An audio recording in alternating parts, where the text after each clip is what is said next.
আইয়ুব পয়গম্বর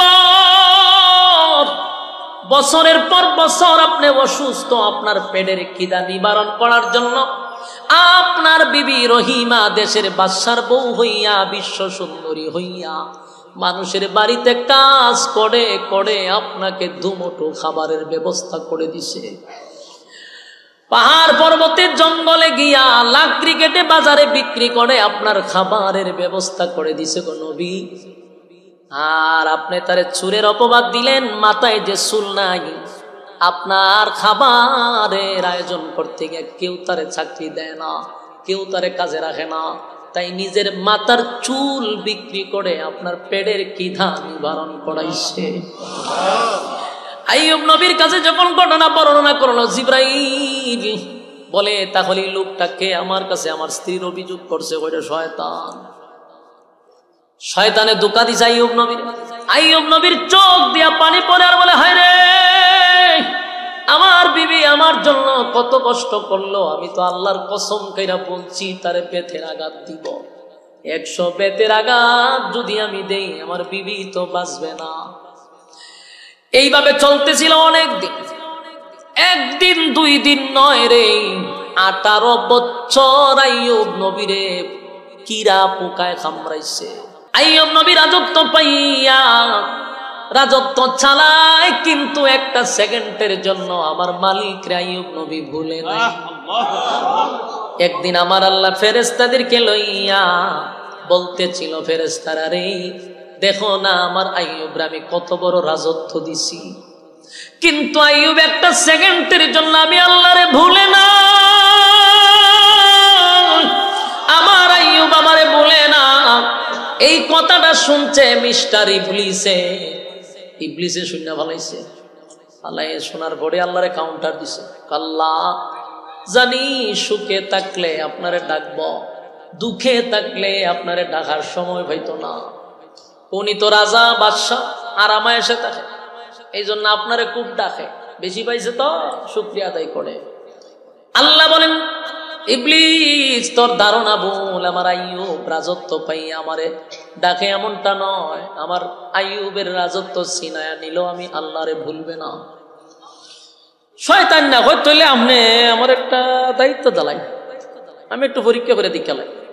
আপনি তো খুব প্রশংসা করতেছে, তা আমি একটু দায়িত্ব নিতে চাই, দেখি আপনার আইয়ুব কতখান টিকা থাকতে পারে। আল্লাহ কয়, তুই যেহেতু শ্বাস, তোর আমি ক্ষমতা দিলাম, দেখ আমার আইয়ুবরে আমার কাছ থেকে সরাইতে পারস কিনা। শুরু হয়ে গেল পরীক্ষা। কথা কই না? শুরুতেই বলছি পরীক্ষা ছাড়া কি জান্নাতে যেতে পারবে? নবীরা আল্লাহ পরীক্ষা দিয়ে ছাড়ছে, কেউ পরীক্ষার বাহিরে নয়। যেখানে নবীদের গুনাহ নাই সেখানে নবীদেরও পরীক্ষা হয়েছে। শয়তান দায়িত্ব নিছে, আল্লাহ আমার দায়িত্বটা দিয়া দেন। আল্লাহ কয় দিলাম। শয়তান সর্বপ্রথম তার অ্যাকশন চালাইছে আইয়ুব নবীর ধন সম্পদের উপরে। আইয়ুব নবী ছিল বাদশাহ, ওনার প্রচুর ধন সম্পদ ছিল। বিশাল উটের একটা ইয়ে ছিল, বকরি ছিল। বকরিরও বিশাল ফাল ছিল, উটেরও ফাল ছিল, ভেড়া বকরিরও ফাল ছিল। এটা আলাদা একটা প্রজেক্ট। এরপরে ওনার ছিল বিশাল কৃষিক্ষেতের প্রজেক্ট ছিল। উনি এমন রাজা হিসাবে নিজস্ব কিছু, মানে শুধু বাদশাহী হইয়া না, নিজের কিছু সম্পদ ছিল। আমরার দেশে তো কেউ হইতে পারলে পুরা দেশটারে নিজেই মনে করে যেটা সব আমার, কথা ঠিক নেই, জনগণের সম্পদ রে নিজেই মনে করে। কিন্তু তখনকার বাদশারা নিজস্ব কিছু সম্পদ ছিল, এই রাষ্ট্রীয় সম্পদকে নিজের সম্পদ মনে করতো না। তাই নবীর নিজস্ব, উনি এমনিতে ধনী ছিল, আল্লাহ ওনার ধন সম্পদ অনেক দিচ্ছে। শয়তান না করছে কি, তা উটের ফাল সবগুলারে আগুন দিয়ে জ্বালাই দিছে, সব মেরে লিছে, একসাথে মেরে লিছে। কর্মচারীরা শিক্ষার দিতে দিতে আইসে আইয়ুব নবীর কাছে। আইয়া, হুজুর ঘটনা করছে। কি করছে? আচ্ছা ভাই, আমি বুঝলাম এটা কি মাহফিল? আপনার গলার যারা সাইনবোর্ড আছে, এই ফুলা পানগুলোর দইরা এই স্টেজে লই করেন। মাহফিল তুই শুনবিও না, তুই পরিবেশ নষ্ট করবি কেন? এগুলো মনোযোগ কিন্তু নষ্ট হয়, আলোচনা এলোমেলো হয়। 2-1 জন দইরা আইনা লই করে স্টেজে, এর এখানে বয়ে আওয়াজ না। তোমার ভালো না লাগলে তুমি যাও, তুমি পরিবেশ নষ্ট করো কেন?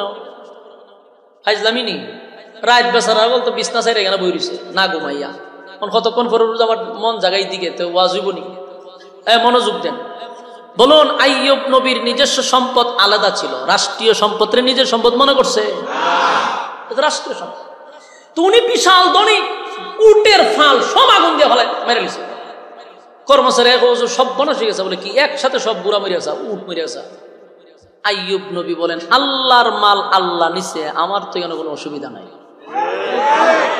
শয়তান না কয় মাথা দাঁত দিয়ে সব বনাস প্রথম চান্সি দি ফাঁস আমার এই ব্যর্থ পরে গিয়া বেড়ার যত ফাল আছে সবটি আগুন মেরে লিছে ওখানকার কর্মচারী হুজুর ঘটনা তো ঘটে গেছে বেড়ার ফাল সব মরে গেছে আইয়ুব নবী বুঝতে পারছে যে আইয়ুব নবীর উপর পরীক্ষা শুরু হয়েছে আইয়ুব নবী কয় আমার আল্লাহ আমার দিছে আল্লাহর প্রয়োজন হয়েছে নিছে মাঝখানে আমার কোনো অভিযোগ নাই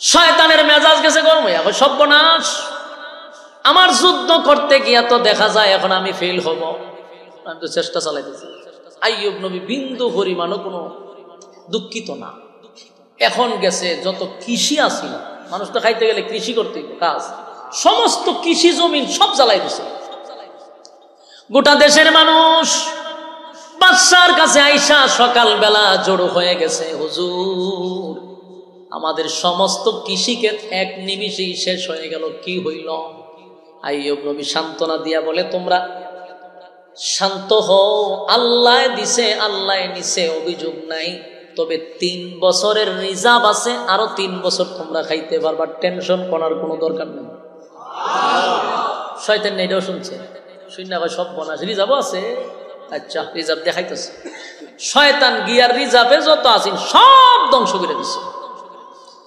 এখন পড়ছে মারাত্মক ভাবে দুর্ভিক্ষ সব শেষ তো রিজার্ভ ফান্ডও শেষ দুর্ভিক্ষ শুরু হয়েছে দেশের জনগণ আইয়ুব নবীর কাছে এসে বলে বাদশা আপনি কিন্তু আপনার আমলে এত দুর্ভিক্ষ শুরু হইল মহামারী শুরু হয়ে গেল আমাদের সব শেষ এখন আমরা কি করব মানুষ দিশেহারা হয়ে গেছে পাগল হয়ে গেছে মুহূর্তের ভিতরে আইয়ুব নবীর বাদশাহীও শেষ রাজা ছিল বাদশা ছিল মুহূর্তের ভিতরে পথের ফকির হয়ে গেল কিন্তু আইয়ুব নবী বিন্দু পরিমাণও আল্লাহর প্রতি অসন্তুষ্ট না মুস্কি হাসি দিয়া বলে আল্লাহ আপনি দিছেন আপনি নিছেন আমি বান্দা হিসেবে কোনো অভিযোগ নাই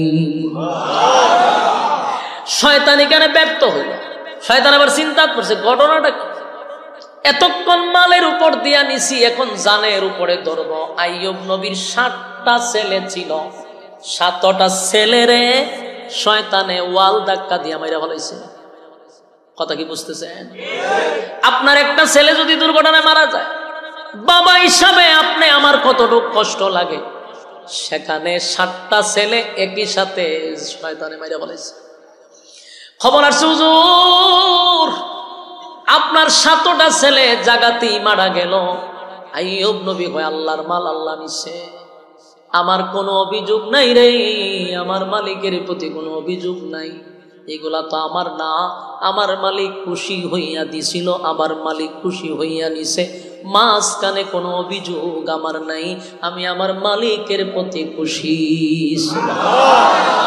শয়তান বলছে মহা মুসিবত কোনোভাবে আইয়ুব নবীকে আল্লাহর কাছ থেকে দূরে সরাইতে পারলো না একটা পর্যায়ে আবার আইয়ুব নবীর উপরে প্রেসার শুরু করলো আইয়ুব নবীর শরীরের মধ্যে এক ধরনের গোটা হয়ে গেছে শরীর ফুলে গেছে শরীরটা কেমন যেন হয়ে গেছে একটা পর্যায়ে শরীর থেকে বড় বড় এক ধরনের ফুরা হওয়া শুরু হয়েছে ওই যে বসন্ত আমরা শরীর দিয়ে বাইরে না নি কথা হয় না গর্ত হয়ে যাবে না বসন্ত হয়েছে কত এরপর এখান থেকে পুজ বিষাক্ত রক্ত বাহির হয়েছে সারা শরীর দিয়ে পুজ বাড়িতেছে এখান থেকে একটা দুর্গন্ধ সৃষ্টি হয়েছে এটা এতই দুর্গন্ধ পাশে কেউ থাকতে পারে না আইয়ুব নবীর বউ ছিল 60 জন দূরে কোন কয়জন 4টা বউ ছিল আইয়ুব নবীর দুর্গন্ধের কারণে একে একে একে একে 3 জন চলে গেছে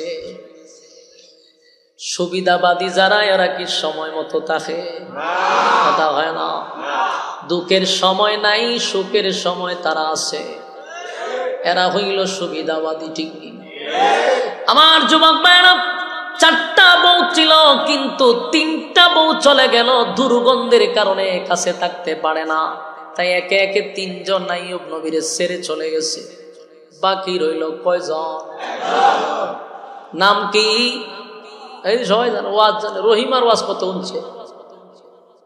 রহিমার তো নাম জানেন, রহিমার বংশ জানেননি? এই বংশ জানে না। এই জন্য আমরা গ্রামগঞ্জে একটা কথা আছে, এটা আমরা আঞ্চলিকতার একটা কথা হইল যে জাতের মেয়ে খালো ভালো, নদীর পানি গুলাও ভালো। কেন খাওয়া? এটার একটা কারণ আছে। আল্লাহ নবী নিজেও বলছে বিবাহ করার সময় বংশ দেখে করো, এর বহু কারণ আছে। 3টা বউ চলে গেল, আইয়ুব নবীর লাস্টে রইল রহিমা। রহিমারে আইয়ুব নবী বলে, রহিমা গো, একে একে 3 জন সতীন তোমার চলে গেল, তুমি কেন আমার পাশে? এই দুর্গন্ধ কি তোমার নাকে লাগে না? রহিমা কয়, স্বামী গো, দুর্গন্ধ আমারও লাগে, কিন্তু আমি তো দেশের বাদশার বউ ছিলাম, রানী। আমি ছিলাম রানী, আপনি ছিলেন দেশের বাদশাহ। সুখের সময় আমি আপনার পাশে ছিলাম, দুঃখের সময় আপনাকে ছেড়ে যাব, এটা হতে পারে না। এত দুর্গন্ধ, কেউ আইয়ুব নবীর পাশে থাকতে চায় না রে। কিন্তু রহিমা আইয়ুব নবীর পাশে বসে বলে, প্রাণের স্বামী, বাকি জীবনটা আপনার খেদমত করে আমি কাটায়া দিতে চাই। এই রহিমার বংশ হলো ইউসুফ আলাইহিস সালাতু ওয়াস সালামের নাতনি। সুবহানাল্লাহ। উনি ইউসুফ নবীর ছেলের ঘরের মেয়ে ছিল, বুঝেননি? ওই যে বংশ, নবী বংশের মেয়ে। তাই তো রহিমা স্বামী ছেড়ে চলে যায় না। এই রহিমা ছিল তখনকার বিশ্ব সুন্দরী। সুবহানাল্লাহ বাড়ি দিয়া। কেন? আমরা দেশের মেয়েরা সুন্দর হইলে পড়েও তাদের একটা গ্রাম থাকে, স্বামীদের উপরে সুন্দর যে হে হইছে এটার একটা অত্যাচার স্বামীরে দেয়, বুঝায় যে আমি সুন্দর, এটার একটা অত্যাচার করে স্বামীরে। আর হেও চিন্তা করছে লাল চামড়া, যাওই করুক, ঘুরাইয়ে গিয়ে হ্যাঁ নিচে বইয়ে থাকে, ঠিক আছে তুমি হোম মিনিস্টার, আমি তোমার কর্মচারী, অসুবিধা নাই, চালাইয়া যাও। নির্যাতনের মাত্রা বাড়ায়, হ্যাঁ চুপ করে শুনতে হয়, কারণ চামড়া তোমাকে লাল। কিন্তু এখানে আল্লাহ বলেন, আমি বিবি রহিমারে, তখনকার সমস্ত মেয়েদের মধ্যে বিশ্ব সুন্দরী ছিল রহিমা। শুধু নবী বংশের না, আমরা বুঝেননি, ইউসুফ নবীর নাতনি। ইউসুফ নবীর আল্লাহ পৃথিবীর অর্ধেক সুন্দর দিছিল, ইউসুফ নবীর নাত নিলে কেমন হইব? এটা তো আগুন হওয়ার কথা, ঠিক নেই? তো সৌন্দর্য থাকার পরেও গন্ধ, দুর্গন্ধ। এই স্বামীর পাশে বৈশাখ আমি খেদমত করে বাকি জীবন কাটাইতে চাই। আইয়ুব নবী বলেন, প্রাণের বিবি, একে একে সবাই চলে গেল, তুমি আমার পাশে রইলা। রহিমা কয়, স্বামী গো, বাকি খেদমত করার সুযোগ দেন। চলছিল, কিন্তু হঠাৎ করে একদিন গ্রামের লোক লাঠি সুটা লইয়া আইয়ুব নবীর ঘর ঘেরাও করছে। ওইরা গ্রামের মানুষ কয়, স্পষ্ট বক্তব্য, আগামী কালকে যদি আপনারে এই গ্রামে দেখি তাহলে আপনারে জিন্দা কবর দিব। নাউজুবিল্লাহ আছে। আর রহিমা তো সুন্দরী, গ্রামের মানুষ রহিমার দিকে তাকায়া বলে, রহিমা, স্বামীরে লইয়া যদি গ্রাম ত্যাগ না করো, তোমার উপরও কিন্তু হামলা করব। নাউজুবিল্লাহ। গ্রামের মানুষ আলটিমেটাম দিয়ে গেছে, চলে গেল। রহিমা সারা রাত ঘুমায় না, স্বামীর পাশে বৈশা চিন্তায় পড়ে গেছে, আমার স্বামীরে যদি জিন্দা কবর দিয়া দেয়, আমার ইজ্জতের উপরে যদি আঘাত করে, বরদাস্ত করা যাবে না। তাই স্বামীরে লইয়া যে গ্রাম ছেড়ে অন্য কোথাও যাবে, একজন মানুষের সাহায্য তো দরকার। একটা পুরুষ মানুষের লইয়া মহিলা তো গ্রাম ছাড়া সম্ভব না। কিন্তু কে সাহায্য করবে? কেউ তো আইয়ুব নবীর পাশে আসতে চায়। আইয়ুব নবী অসুস্থ, কিন্তু ফেডে তো কিদা, কথা হয় না? ফেডের কিদা তো নিবারণ করা দরকার। কামরাঙ্গি চরের বায়েরা, পর্দার আড়ালে আমার মা বোনেরা, এই ওয়াজটা আপনাদের জন্য বেশি দরকার। এখান থেকে শিক্ষা গ্রহণ করুন, ভালো করে কথাগুলি পর্দার আড়ালে তাইকা তাইকা শ্রবণ করুন। আমার আপনার কথাগুলি একটু দিলের কান লাগায় শোনা দরকার। বিবি রহিমা ছিল দেশের রানী এবং বিশ্ব সুন্দরী। স্বামীর জন্য 15 দিনের খাবার ছিল সব শেষ, কিন্তু পেটের খিদা তো আর থামে না। রহিমা পাগল হয়ে গেছে, খাবারের ব্যবস্থা কোথা থেকে করবো রে? কারো কাছে গেলে তো খাবার দেয় না, কেউ আশ্রয় দেয় না। বিবি রহিমার চেহারা ঘুরে মানুষের বাড়িতে কাজের জন্য এক পর্যায়ে সিদ্ধান্ত নিল, মানুষের বাড়িতে কাজ করে করে যেই টাকাটা উপার্জন করবে সেই টাকা দিয়া স্বামীর খাবারের ব্যবস্থা করবে। আমার যুবক ভাইরা দিলের কান লাগায় শুনে, দেশের রানী বিশ্ব সুন্দরী রহিমা মানুষের বাড়িতে কাজ করে, এখন মানুষের গড়ে গড়ে কাজ করে করে যেই টাকা পায় সেটা দিয়া খাবারের ব্যবস্থা করে। চলছিল অনেক দিন, কিন্তু মিস্টার ইবলিস এটা দেখছে, দেখা মানুষের সুরত ধরে মানুষের ঘরে গিয়া কয়, জানো নি তোমাদের ঘরে কে কাজ করে? না। কইলা বলে আইয়ুব নবীর বউ। আইয়ুব নবীর বউ যে তোমাদের ঘরে কাজ করে, আইয়ুব নবীর শরীরে যে রোগ, এটা ভাইরাস, এই ভাইরাস তো তোমাদের ঘরের সবাই সব মরবা।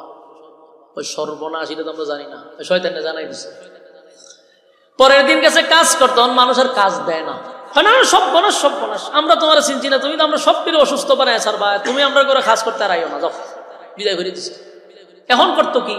খানা ভাইব কো? বিবি রহিমা হাতে পায়ে ধরছে, আমার স্বামী তো তোমাদের বাদশা ছিল, তোমাদের জন্য তো রাতে ঘুরে ঘুরে তোমাদের খাবারের ব্যবস্থা করে দিছে।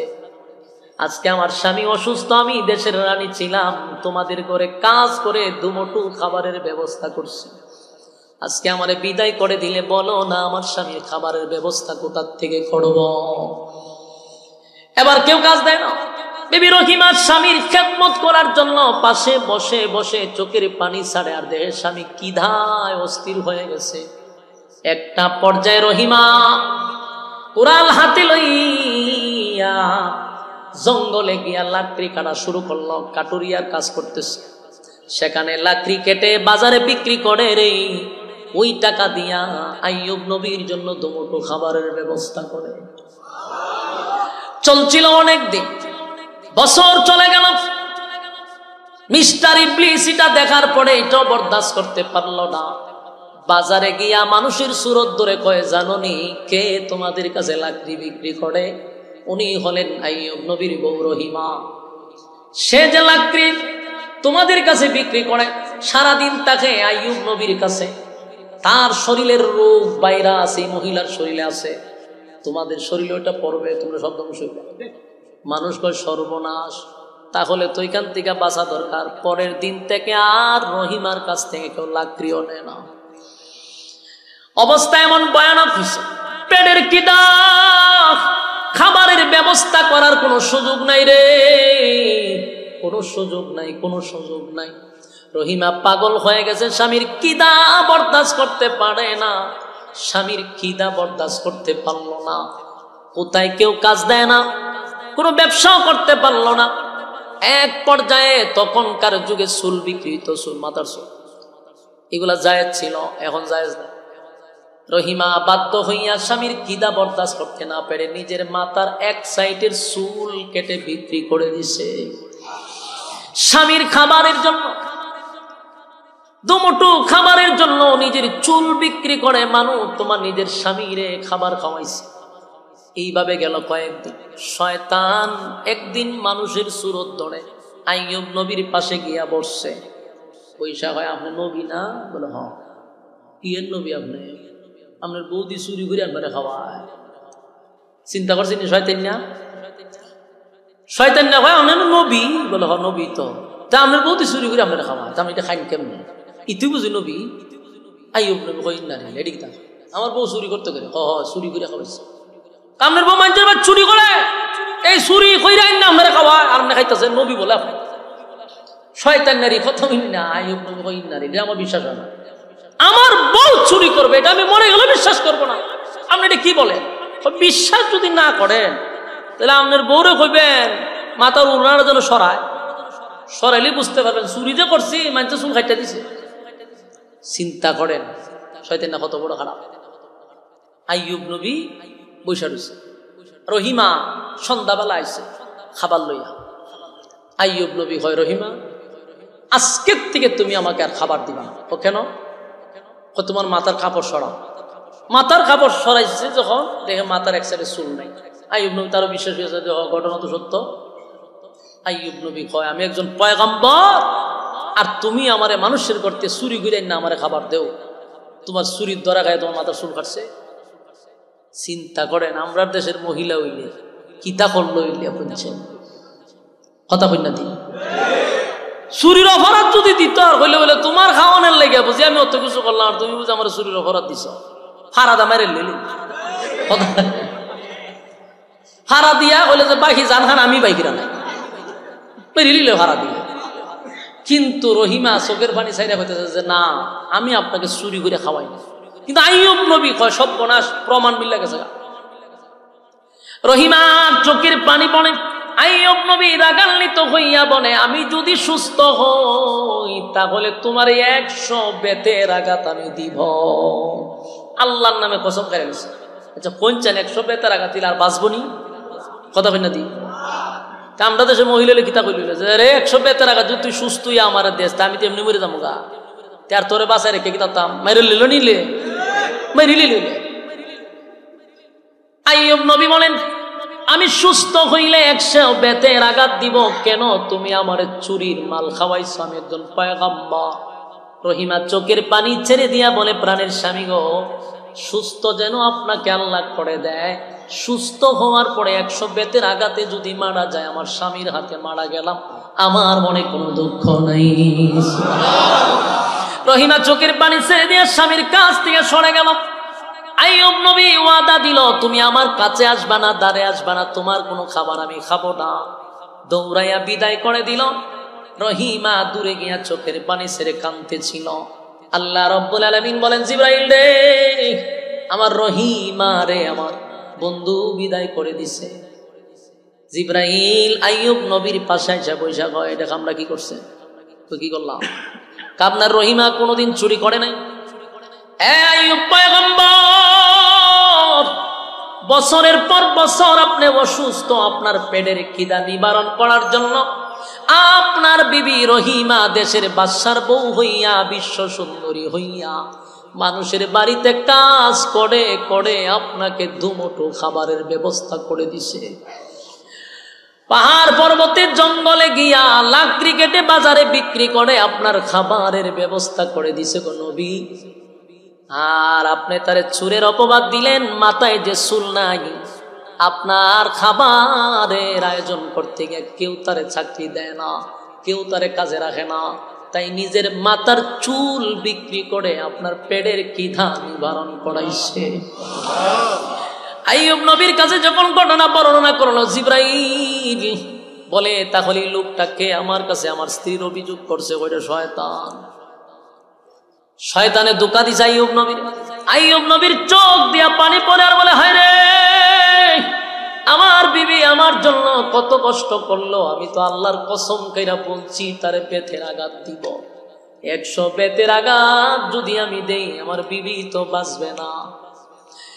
এইভাবে চলতেছিল অনেক দিন, একদিন 2 দিন নয় রে 18 বছর আইয়ুব নবীরে কিরা পোকায় কামড়াইছে। কিরা ফুক চিনেন? মানুষের যেই জায়গায় পছন্দ রেখে এই ফুকটা দূর থেকে দেখলে মনে হইতো এটা কিরা ফুকের একটা স্তূপের ভিতরে উনি ভইরা রইছে, শরীরের কিছু নাই সব খাই লইছে, দুর্গন্ধে মানুষ কাছে আসতে পারে না। একটা দিনের জন্য আইয়ুব নবী আল্লাহর প্রতি অসন্তুষ্ট না। একদিন আইয়ুব নবী হঠাৎ করে জিবরাইল পাশাইছে, আয়া জিগা আপনি কেমন আছে?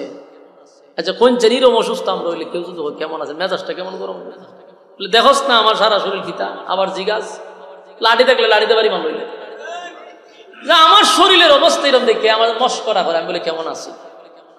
আইয়ুব নবীর আয়েশা জিবরাইল সালাম দিছে, কিন্তু আইয়ুব নবী সালামের উত্তর দিতে অনেক লেট করছে। জিবরাইল আলাইহিস সালাতু ওয়াস সালাম যখন সালাম দিল আইয়ুব নবী উত্তর দিতে একটু লেট করছে। কিছুক্ষণ পরে যখন আইয়ুব নবী সালামের উত্তর দিয়া বলে জিবরাইল রে আমি তোমার সালামের উত্তর দিতে গিয়ে দেরি করছি, তুমি কি রাগ করছো? জিবরাইল স্পষ্টবাদী তো আমি মাইন্ড করছি মারাত্মক, আমি নবী হইয়া সালামের উত্তর যদি দেরি করেন তো উম্মত কিতা করবো। আইয়ুব নবী বলেন জিবরাইল কেন সালামের উত্তর দিলাম দেরি করে? শুনো, তুমি যখন আমারে সালাম দিছ ঠিক তখন আমার মুখের ভিতরে আল্লাহর দুইটা মেহমান তারা খানা খাইতেছিল। আমি যদি তোমার সালামের উত্তর দেই, আল্লাহর দুইটা মেহমান তৃপ্তি মিটাইয়া খাবার খাইতে পারত না, কারণ আমি সালামের উত্তর দিতে গেলে জিহ্বাটা লড়াইতে হইত। জিহ্বা লড়াইতে গেলে এই দুইটা আল্লাহর মেহমান তারা খানা খাইতে পারত না। তাই আমি কিছু সময় তাদেরকে দিলাম, তারা তৃপ্তি মতে আমার শরীরের গোশত তারা খাইছে। দুইটা পোকা যখন দেখলাম তৃপ্তি মিটায়া খেয়ে তারা বাহির হয়ে গেছে, তখন আপনার সালামের উত্তর দিলাম। এমনি জিবরাইল আশ্চর্য হয়ে গেল, আর বলতেছে আইয়ুব আপনার মনে কি অনেক কষ্ট? আইয়ুব নবী বলেন, জিবরাইল আমার আল্লাহ 18 বছর পর্যন্ত এই পোকা দিয়া শরীর খাওয়াইতেছে, বিন্দু পরিমাণ আল্লাহর প্রতি আমি সন্তুষ্ট না। আমার মালিক আমার শরীর দিছে, আমার মালিকের মাখলুকাত দিয়া খাওয়াইতেছে, বরং কোন পোকা যদি শরীর থেকে পড়ে যায় আইয়ুব নবী ধরে ধরে আমার শরীরে লাগায় হয় খায়া যা। যুবক ভাইরা আমার, আইয়ুব নবী বলেন, এ জিবরাইল আমার মনে কোনো কষ্ট নাই গো, আমার মনে কোনো কষ্ট নাই, তবে আমি একটা কষ্ট, আমার মালিক সারাটা শরীর যদি আমার খাওয়াইছে, খাওয়া অসুবিধা নাই, কিন্তু আমার মালিকের নাম বলার মতো একটা মাধ্যম হলো জিহ্বা। আমার যখন পোকায় কামড়ায় আমি আমার মালিকের নাম জপি, এত মজা লাগে, এত মজা লাগে। আল্লাহর নাম যত জপি ততই তো আমার মজা লাগে। কিন্তু আশ্চর্যের বিষয় হলো আমার মালিক এবারে আল্লাহর মেহমান দিয়ে আমার জিহ্বার মধ্যে আক্রমণ শুরু করছে।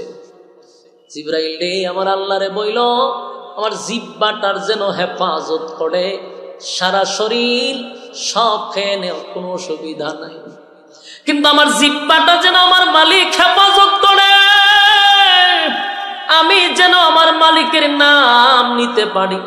জিহ্বাটা যদি পোকায় কামড়ায় আমি আমার মালিকের নামটা কি দিয়ে নিব? এখানে আমার কষ্ট, আর কোনো কষ্ট নাই। আল্লাহ বলে, জিবরাইল রে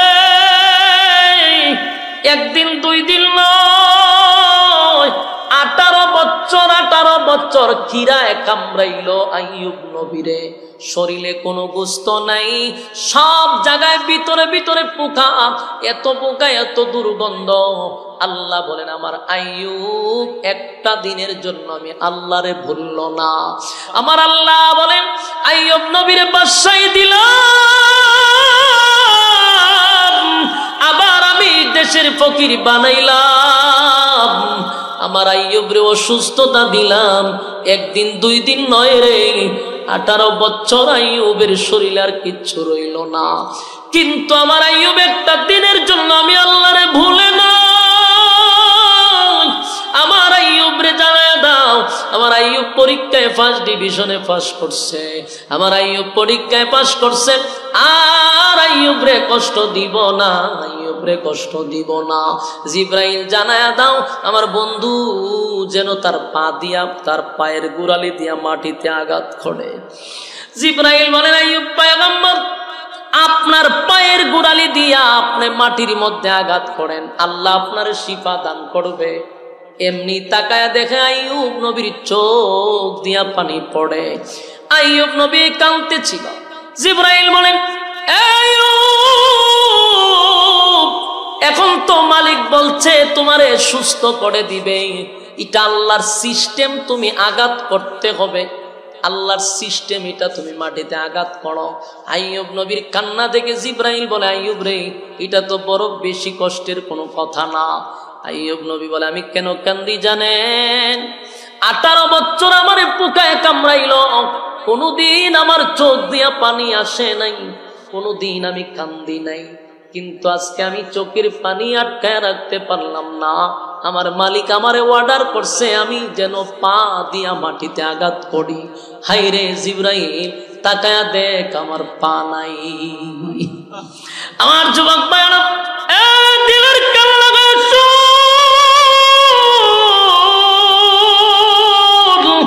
আমার আল্লাহ নবীরে পরীক্ষা নিছে গো, নবীর আরো পরীক্ষা নিছে, পরীক্ষা ছাড়া জান্নাত দিবে না, জান্নাত দিবে না।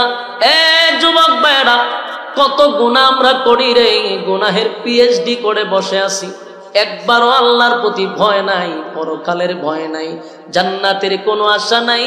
পয়গম্বর হইয়াও 18 বছর আল্লাহ এই পরিমাণ কষ্টে রাখছে, একটা দিনের জন্য আমার মালিক আল্লাহর প্রতি অসন্তুষ্ট না। যুবক ভাইরা আমার এবার আসুন, জিব্রাইল তাকায়া দেখে পায়ের গোড়ালি নাই, পোকায় খাইয়া সব শেষ করে দিছে। এবার জিব্রাইল কয়, আইয়ুব রে, আমি দেখছি তোমার পায়ের গোড়ালি নাই, ঠিক আছে পাটা শুধু একটু লাড়া দাও, আল্লাহর সিস্টেম তো সিস্টেমই, পাটা লাড়া দাও। পা লাড়া দেওয়ার সাথে সাথে পায়ের গোড়ালির থেকে পানি বাহির হওয়া শুরু হয়েছে। সেই পানি আইয়ুব নবীরে পান করানো হয়েছে। যেই মাত্র পানিটা পান করছে রে, শরীরের পোকাগুলি শরীর থেকে বাহির হইয়া দৌড়ানো শুরু করছে। একটা পোকাও শরীরে নাই, কিন্তু শরীরে কিছু নাই, সব ধ্বংস করে দিছে পোকায়। এবার আইয়ুব নবীকে ওই পানির মধ্যে জিব্রাইল গোসল করায়া দিল। যেই মাত্র ডুব দিছে পানির থেকে ওইটা দাঁড়ায়া দেখে আগের থেকে 3 গুণ সৌন্দর্য বেড়ে গেছে।